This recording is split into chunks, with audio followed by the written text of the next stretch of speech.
Hey guys, how you all doing today? Welcome to another episode of Hockey on the Spot with Brandon Barenfeld. I'm Brandon Barenfeld. Thank you all for joining me today. This is episode 130 of Hockey on the Spot, and I'm currently in my house in New Jersey right now. So the next couple of videos I do will be here in New Jersey. And during the time I was gone, I've been busy with a 2-week work program, so I haven't been able to do any videos lately. So during the time I was gone, we've had a lot going on this off season. The NHL awards happened. I did not ever do a video on the NHL awards. I never officially said I was going to after I look back, so I'm just going to keep it that way. It was a good award show though. The players who deserved the specific awards won it. The deserving players, coaches, and GMs won the awards that they deserved. So that's really all I'm going to cover on that topic. And then this off season, we've already had quite a few buyouts, but I'll get into that part later. I just want to quickly go over the NHL entry draft. Not going to spend too much time on it. Just quickly going to skim through the top 5 picks, as this is not expected to be a very deep draft. The Florida Panthers, with the first overall selection, selected defenseman Aaron Ekblad from the Barrie Colts of the Ontario Hockey League. He was the consensus number 1 pick all along. Good in both zones, a two-way defenseman with an offensive upside, 23 goals and 53 points this past year for the Colts. Has that booming slap shot from the point. He is NHL ready. He was just the second player in the Ontario Hockey League's history to play in the OHL at the age of 15. John Tavares was the first. So that was a big honor for Aaron Ekblad, so you had to figure he was going to be the number 1 overall pick. And the first defenseman to be selected first overall since Eric Johnson in 2006, and only the second defenseman selected first overall in the last 17 years. So I've had a lot of mostly forwards going first overall, couple goaltenders during that stretch. Not defensemen, not typically known for being picked first overall. Very rare situation for that to happen. But Ekblad was just is going to just be a special player. Big booming slap shot. So Florida Panthers got themselves a winner on the blue line. And to make room for him, they officially waived their captain, Ed Jovanovski, I believe for the purpose of buying him out.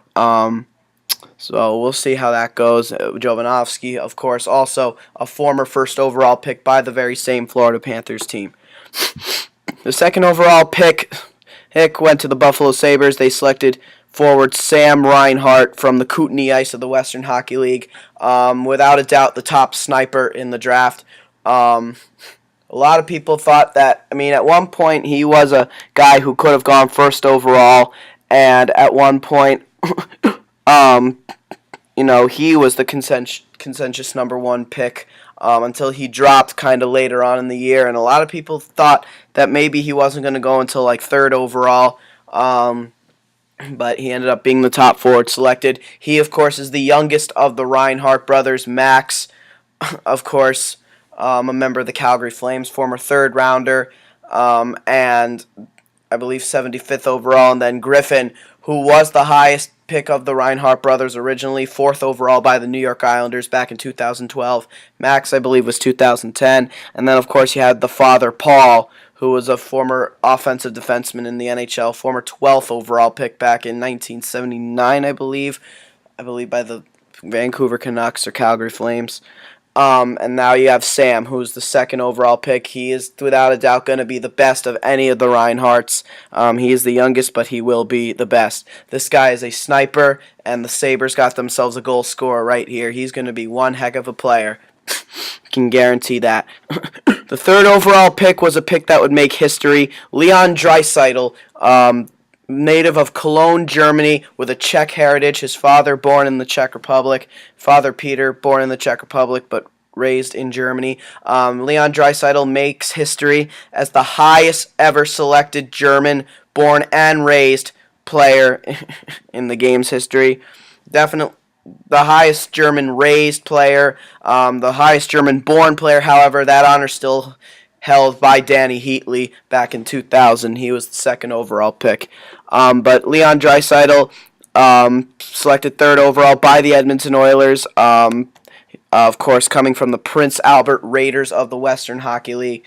This was a guy who I think was a bit of a riser. I thought maybe this guy would have been the fourth overall pick. I think there were some people who thought that as well. But then there were some people who said this kid had the potential to be the second overall pick. This is a guy who plays, even though he's German, plays a Czech Republican style of hockey. That's very strong on the puck. Very, very strong on the puck. At one point was nicknamed the German Wayne Gretzky.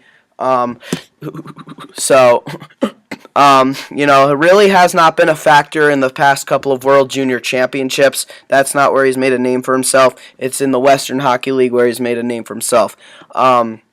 He was the top European player selected. The only German selected in the draft. This makes, but again, a historic pick, the highest German ever to be taken. A guy who is very strong on the puck, knows how to make a first pass. Not the strongest shooter, but definitely a guy who makes a first pass very well, skates pretty well. And he's going to generate a lot of things. He's another guy also NHL ready, and that was with him now. He will be the second line center in Edmonton behind Ryan Nugent-Hopkins. And with that being done, Sam Gagner was able to find his way out of Edmonton. And we'll talk about that later on in the blog. The fourth overall pick, Samuel Bennett, would be selected by the Calgary Flames. Samuel Bennett from the Kingston Frontenacs of the Ontario Hockey League. And this was the guy who finished first in the final rankings. And a lot of people really were thinking that this guy was possibly going to go first overall for a while. And he had the tools to be a first overall pick. He dropped heavily. He absolutely dropped so heavily, considering what this kid is going to bring to the table. He is an all-around player and definitely an NHL-ready player. That's what I at least believe. Some people will tell you that Sam Bennett may need 1 year to develop a little bit better, either one more year in juniors or even in the American, 1 year even in the American Hockey League possibly. I don't think he's eligible to go to the American Hockey League till he's 21. So we'll see though. So good for Samuel Bennett though. A guy who idolizes Doug Gilmour in every single way. Doug Gilmour was an all-around player, wore the number 93. That's why Bennett wears it. And so it is just a great honor for Bennett to be taken, and he hopes to bring that kind of style to his game. And then the fifth overall pick would go to the New York Islanders. They selected left winger Michael Dal-Colle from the Oshawa Generals of the Ontario Hockey League. This is a guy who is another guy really strong on the puck, strong as shot. Shooting maybe comparable to a guy like Patrick Marleau, but overall gameplay tries to be like an Eric Stahl kind of player, a guy who is very strong with the puck, doesn't lose it much. And this kid Dal-Colle is going to get a lot of time playing next to John Tavares, and he's going to be a good player, Dal-Colle. He's going to be a very good hockey player. So the New York Islanders got themselves a good one.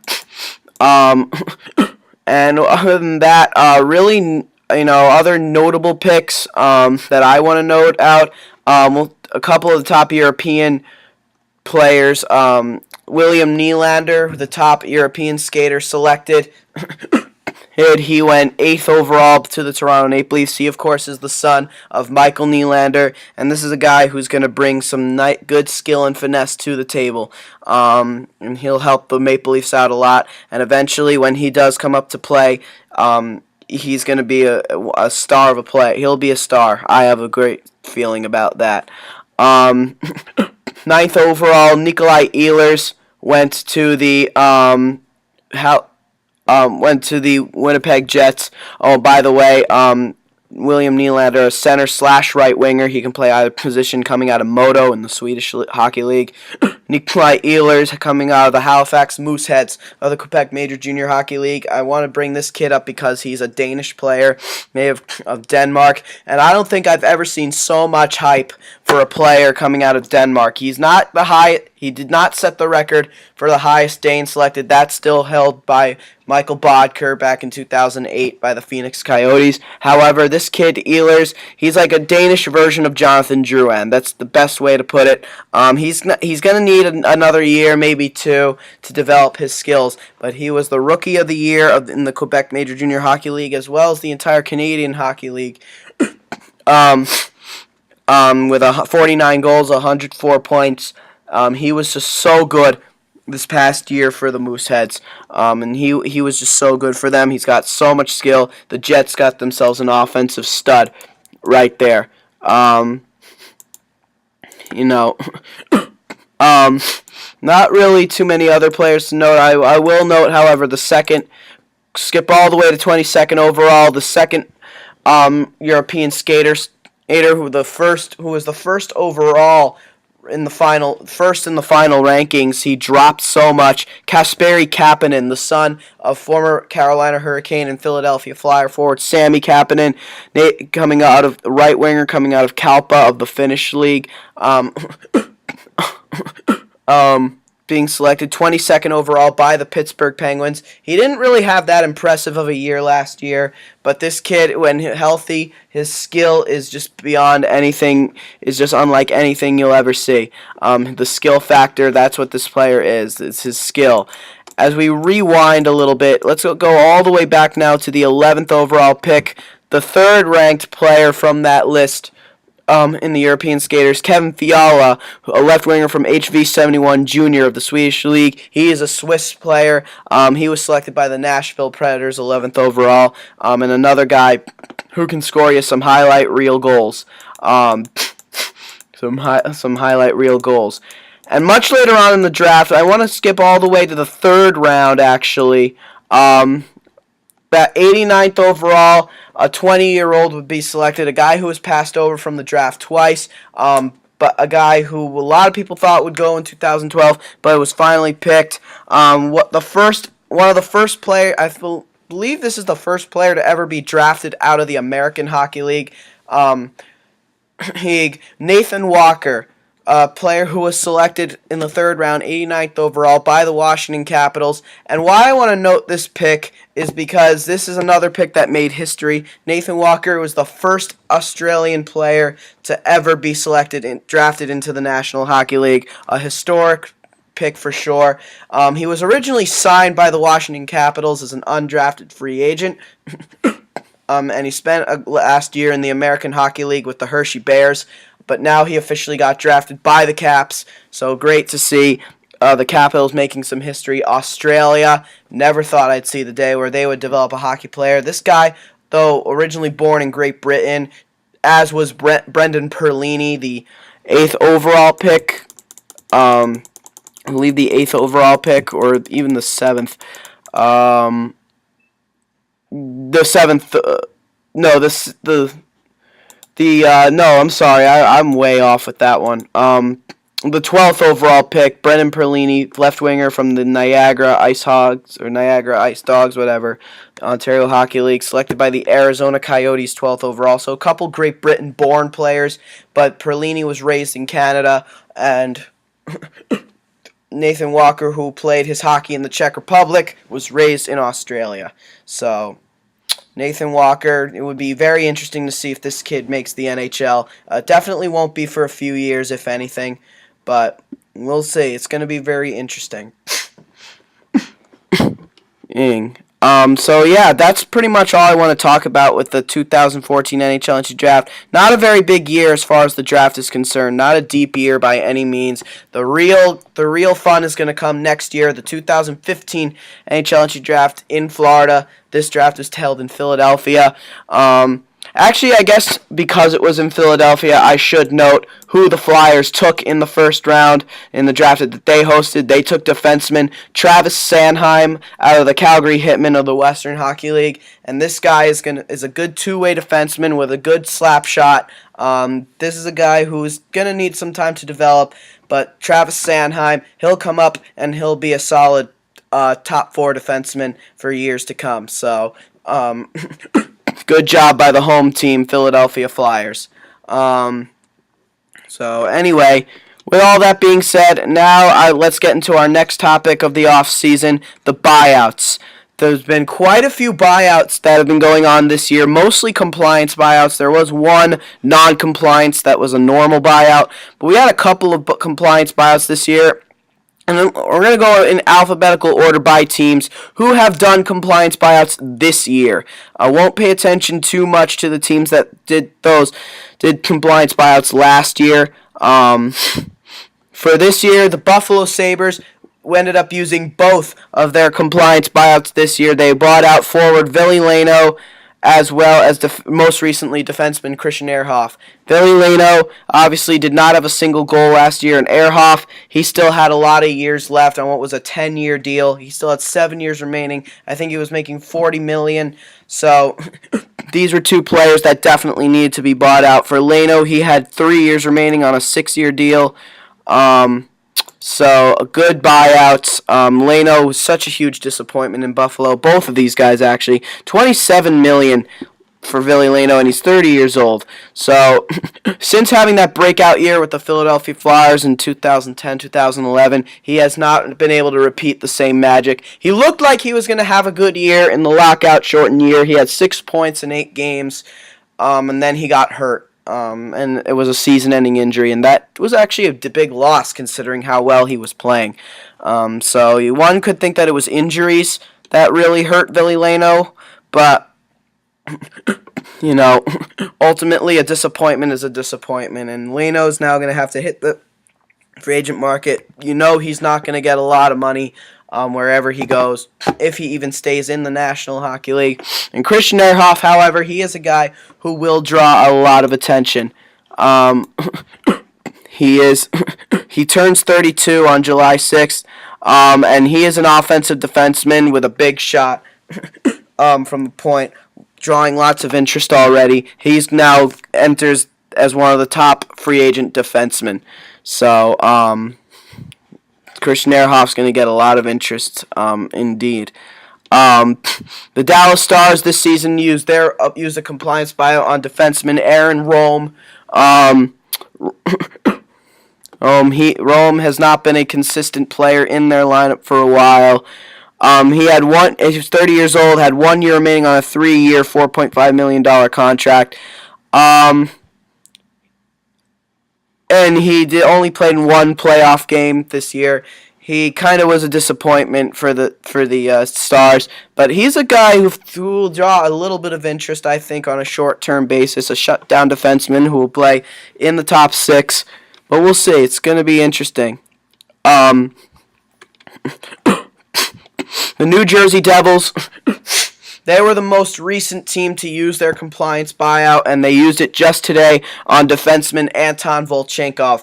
Volchenkov, this is one of those situations where it was a good player playing on the Devils, not a guy who really disappointed in their system, but he had 2 years remaining on his contract.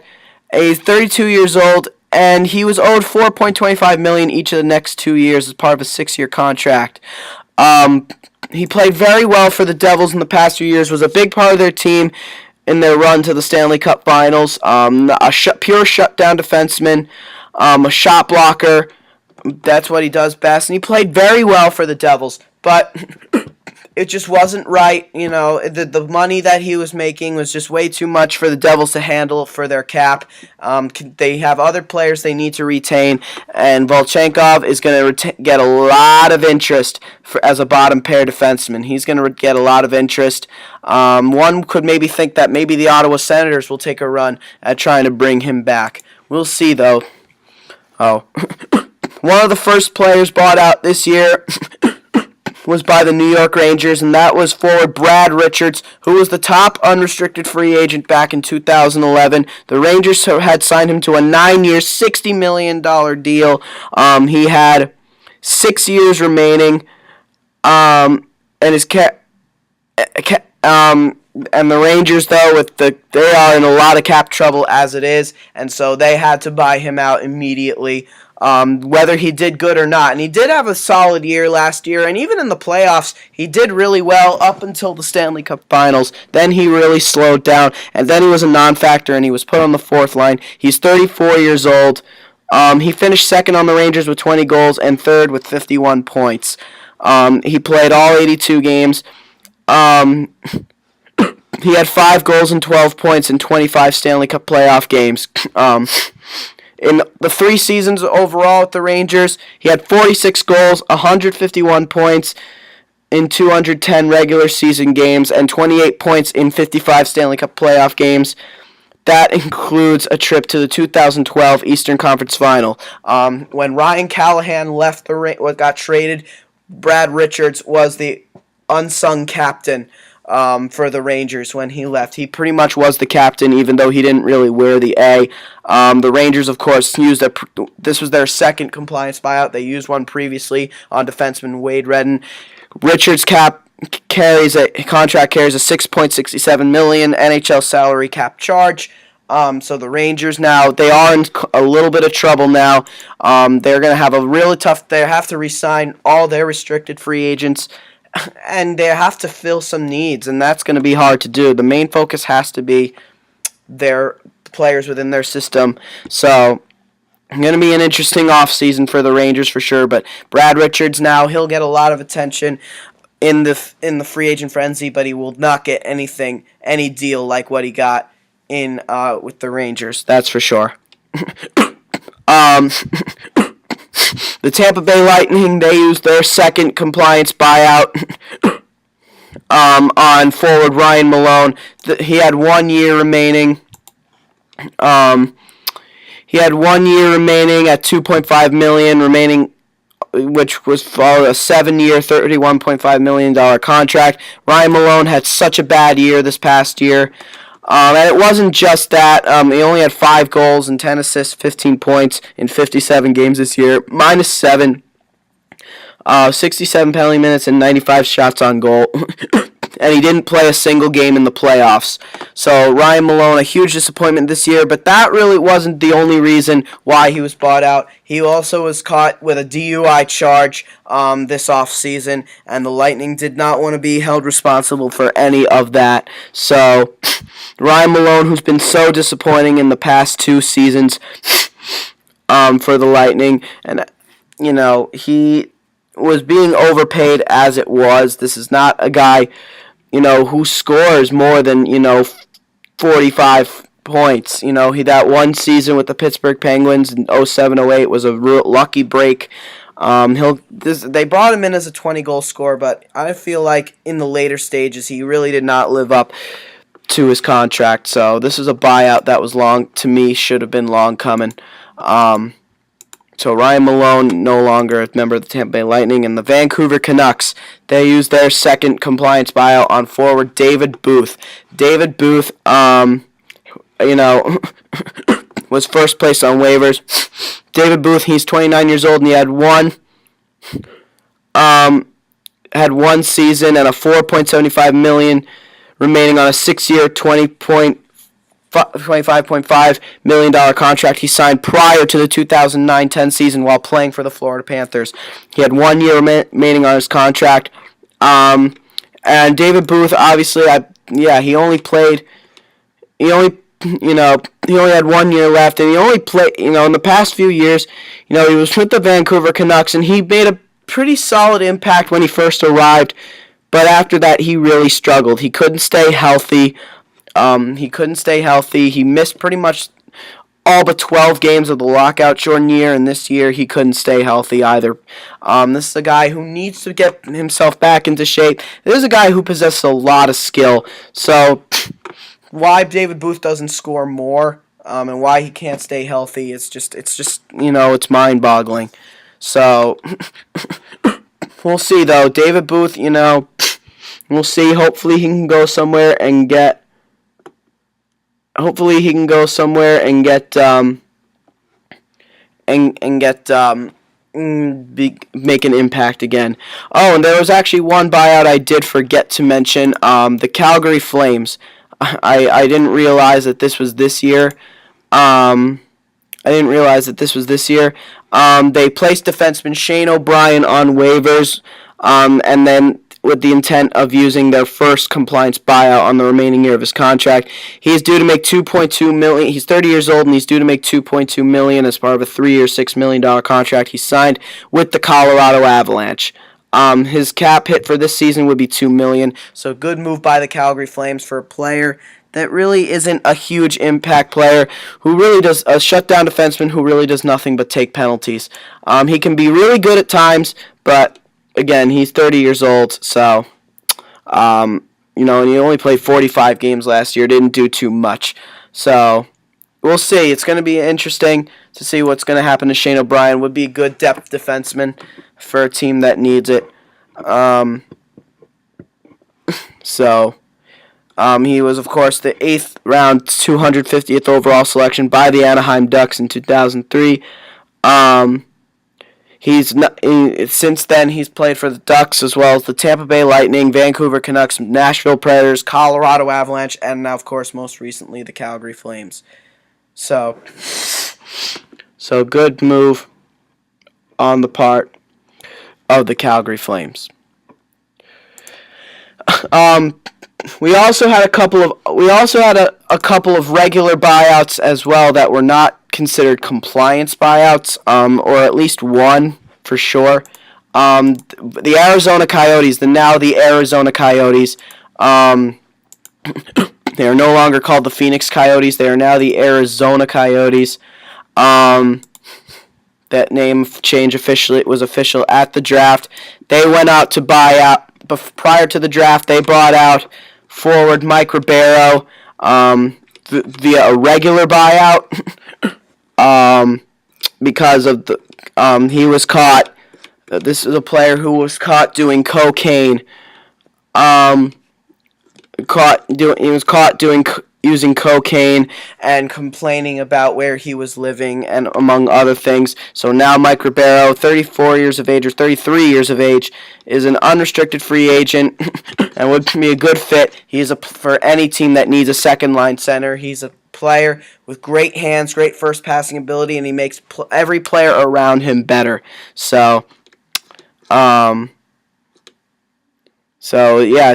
would be a good addition for any team. And then, of course, we have a couple of other attempts of buyouts. It's being reported that the San Jose Sharks are going to use a compliance buyout on forward Martin Havlat. He has 1 year remaining on his contract, and it looks like the Florida Panthers will be using a buyout on defenseman Ed Jovanovski. He was placed on waivers for the purpose of a buyout. So we'll see. Still, the buyout phase.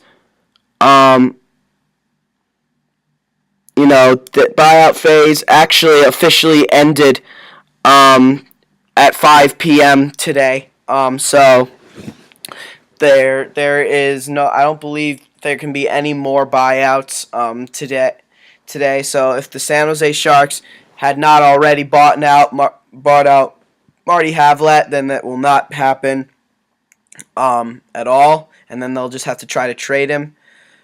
But we'll see. It'll be interesting. It's an interesting. Some buyouts may still be coming in late.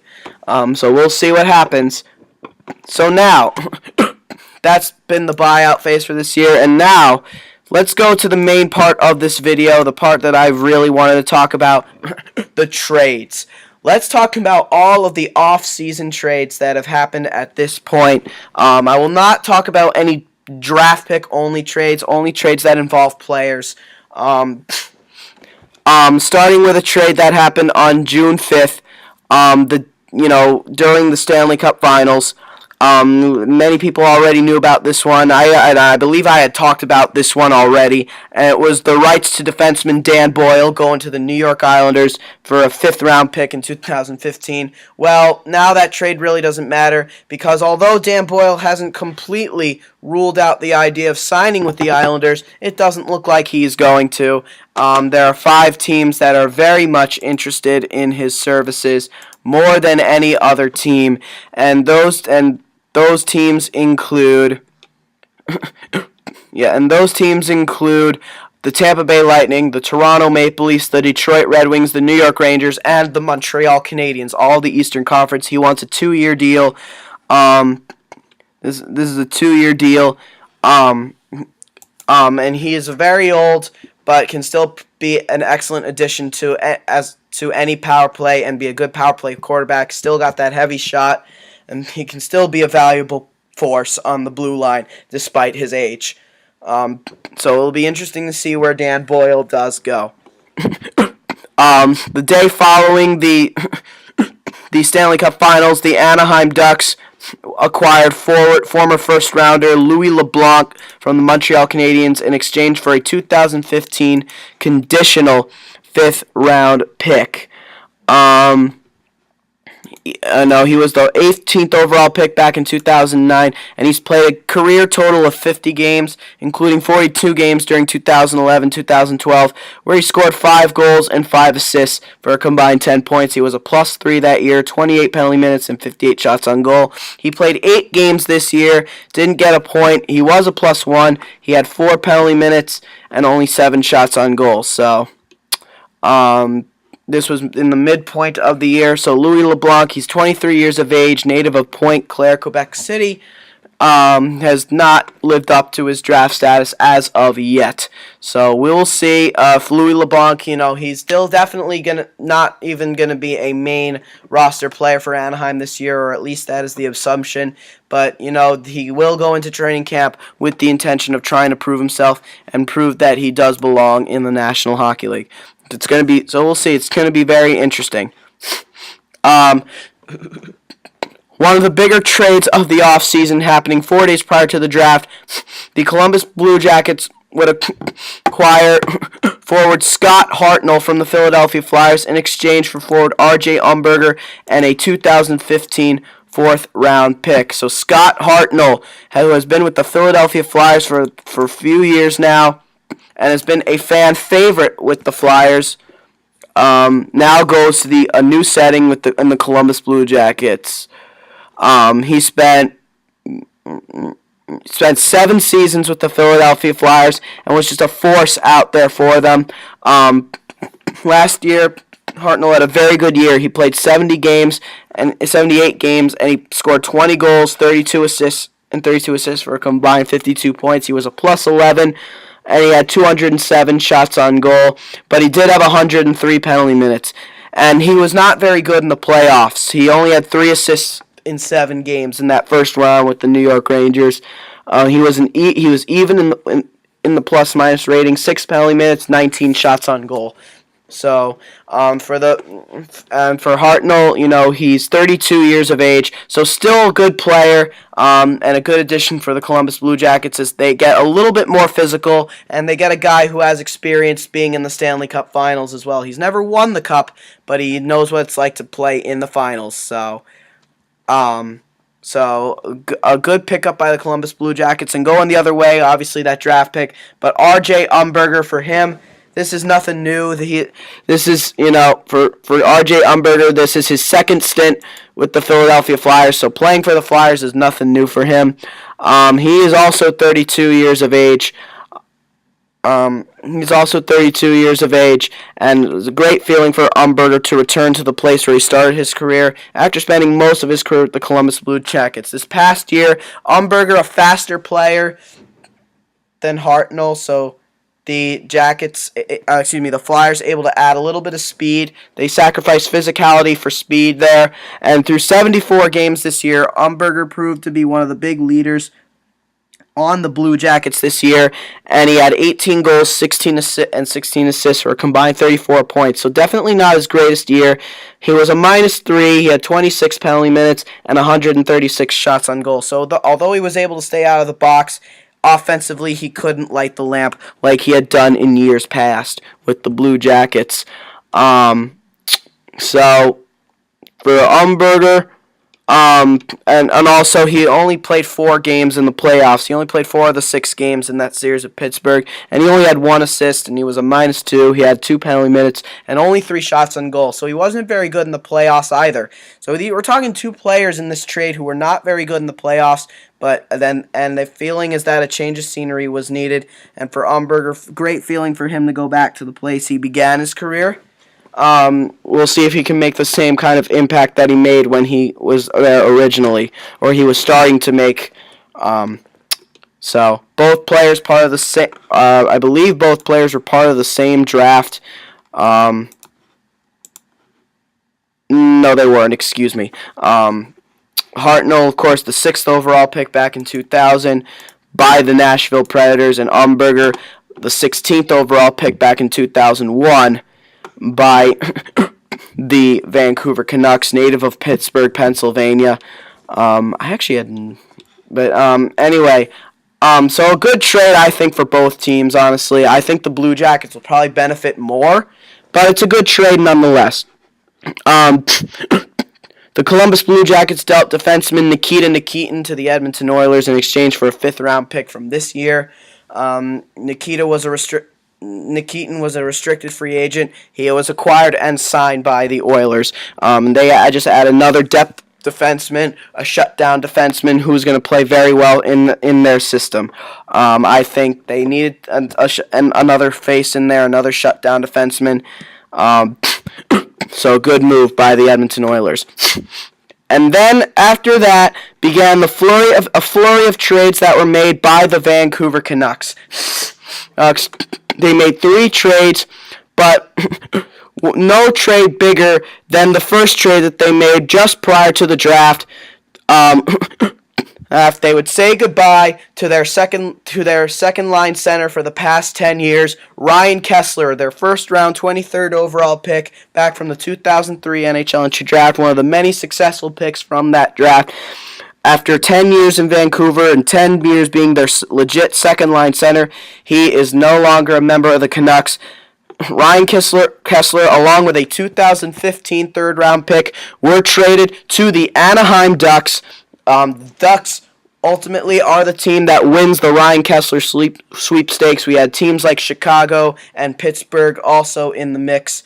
But the Ducks ultimately the destination for Ryan Kesler. Going the other way, center Nick Bonino, defenseman Lucas Spiza, the Ducks' first round 24th overall pick, not the pick that they got from the Ottawa Senators, and a 3rd round pick from this past draft as well.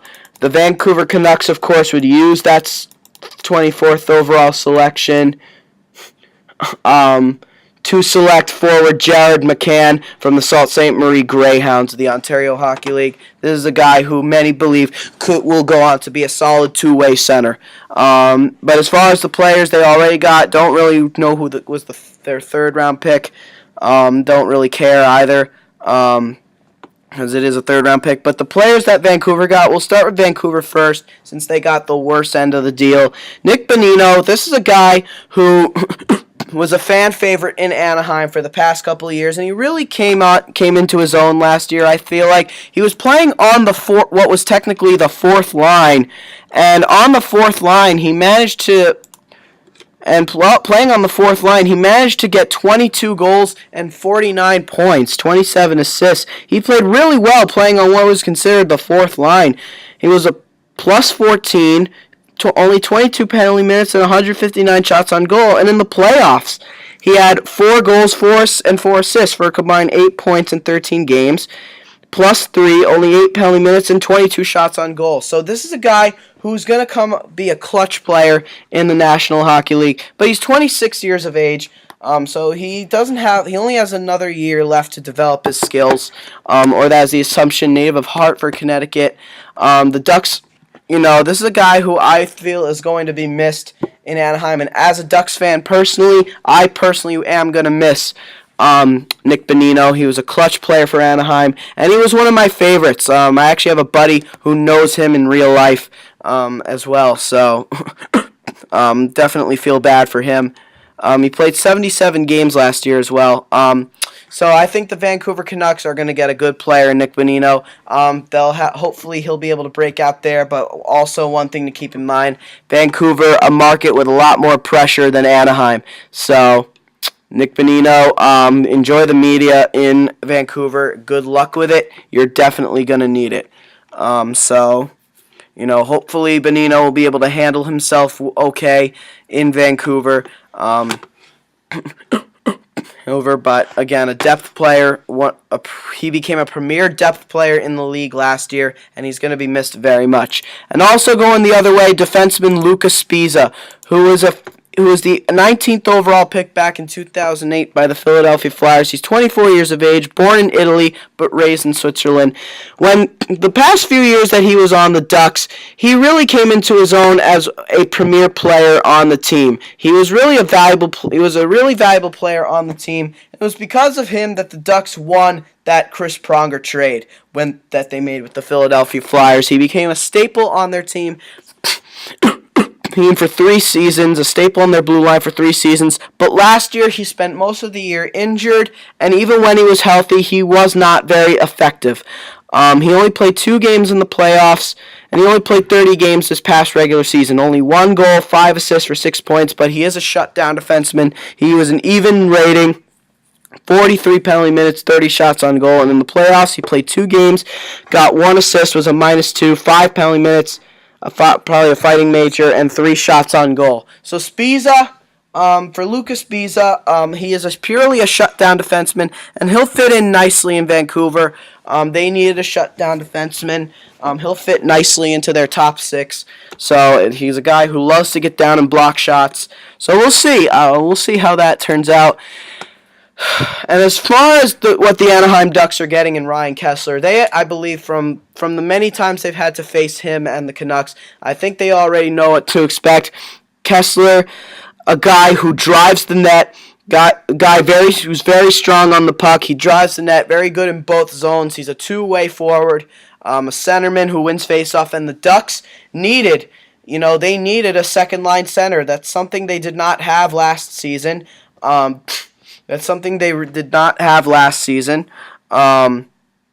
Matthew Perreault was really the guy acting as their second-line center, but they didn't have a legit second-line center. They now get one with Ryan Kesler, a guy who's a legitimate proven 40-goal scorer in the league. He did it back in 2010, 2011. He scored 41 goals, and he had 73 points that year. This is a legit 70-point guy, and he'll fit nicely onto an Anaheim team that will include Ryan Getzlaf as his top-line center. So that 1-2 punch with Getzlaf and Kesler is really going to will be one of the best 1-2 punches in the National Hockey League. Both 03 draft picks, of course, along with Corey Perry. And that's what the Ducks. That was the weakness that was exploited in the playoffs for the Ducks especially when they went up against the Los Angeles Kings. They didn't have that extra push that could help them defeat the Los Angeles Kings, and Ryan Kesler is going to give them that extra push. Anaheim also will be welcoming in new jerseys this year. The jersey that has been their third. That has acted as their third uniforms for the past 3 seasons will now be their signature home uniforms, only the outlines of the numbers will be orange instead of gold, and they will also welcome in white road uniforms of the same look, but with black shoulders, black numbers, orange outline, white uniforms in general. So a lot of Anaheim fans really psyched about that. And the other thing about Ryan Kesler, he has a good contract too. He only has 2 years remaining on his contract, but it's at $10 million and it's $5 million per season. So So for the Anaheim Ducks, I feel like considering the contract and the player they're getting in Ryan Kesler and the situation, the push that they're going to get, they're not sacrificing that much depth on the team. They still have a lot more depth. It's not like the Rick Nash trade that the New York Rangers made a couple years ago where they sacrificed the majority of their depth. The Ducks only really got rid of one depth player. It was a key depth player, sure, but they still have a lot of other depth players, and they have other youngsters coming up as well. So, you had to feel that Nick Bonino was going to be a player on the way out at 26 years of age. So I feel like a lot of people will tell you that the Ducks maybe stole this trade, especially with that third-round pick thrown in on what's going to be a very deep draft next year. So welcome to Anaheim, Ryan Kesler. Very happy to have you. For Kesler, though, last year, I will admit last year, kind of a bit of a bump. The last couple of years have been a bit of a bumps in the road for Ryan Kesler, but one could maybe say that was just him fading out of the Vancouver system. He was healthy this year. He played 77 games after a lockout-shortened year in which he couldn't stay in the lineup. And under John Tortorella, he had 25 goals, 18 assists, and 43 points. Nowhere near close to what he can really put up when he's playing at his best. But he was a minus 15, plus-minus-wise, his worst season. 81 penalty minutes, and 239 shots on goal. So he had a lot of shots on goal. It wasn't like he wasn't getting shots, but he was on the ice for almost every goal against. He was a minus player. And that's something that, of course, will be looked at as well.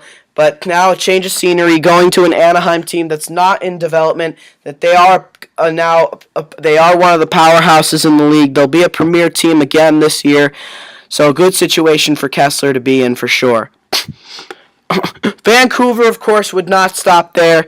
They would acquire a second-round pick from this past draft year from the Tampa Bay Lightning in exchange for a seventh-round pick in 2015, the rights to college forward Jeff Costello. Don't know too much about him, so won't really get into him too much. Could be a good player, depth player in the future. Could not be. We'll see. And defenseman Jason Garrison, who really has been a disappointment in the 2 years he spent in Vancouver. They really expected a lot more. He's 29 years old.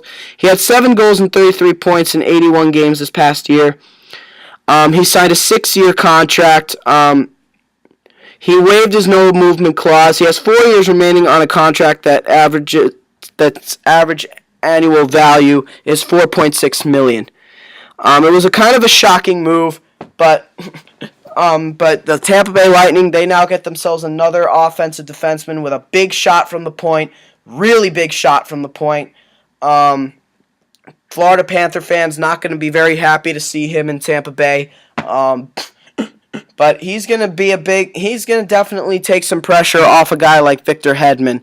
And I think the change of scenery, Tampa Bay, not as high of a market as Vancouver, so not as much pressure. Maybe Garrison could figure very nicely under Steve Yzerman's system. And then, of course, the third trade the Vancouver Canucks made, they acquired forward Derek Dorsett from the New York Rangers in exchange for a third-round pick. Derek Dorsett really did not live up to the kind of hype that the Rangers were expecting to get out of him. He played very well in the Stanley Cup Finals, but the Canucks needed a fourth-line player, and the Rangers needed to clear some cap up. So Dorsett will be a nice fit in Vancouver. He really will. Now we'll get to another big trade that happened during the draft. The Nashville Predators acquiring forward James Neal from the Pittsburgh Penguins in exchange for forwards Patrick Hornquist and Nick Spaulding.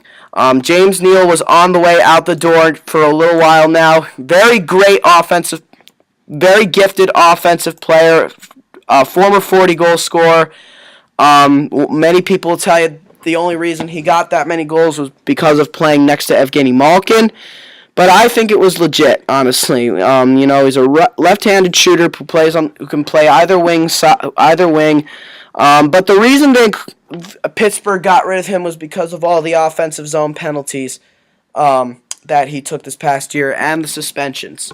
Put that aside, He only played 59 games this past year because of the suspensions. I think he was even injured at one point. But when healthy, he was very effective. 27 goals, 34 assists, 61 points, a plus 15, and 238 shots on goal. Oh, he had 55 penalty minutes, but still. And 13 playoff games, 2 goals, 2 assists, 4 points, plus 2, 24 penalty minutes, 49 shots on goal. So he wasn't very good in the playoffs, but very good in the regular season, which tells you if he had played a full 82-game season. Yeah? Yeah? Huh?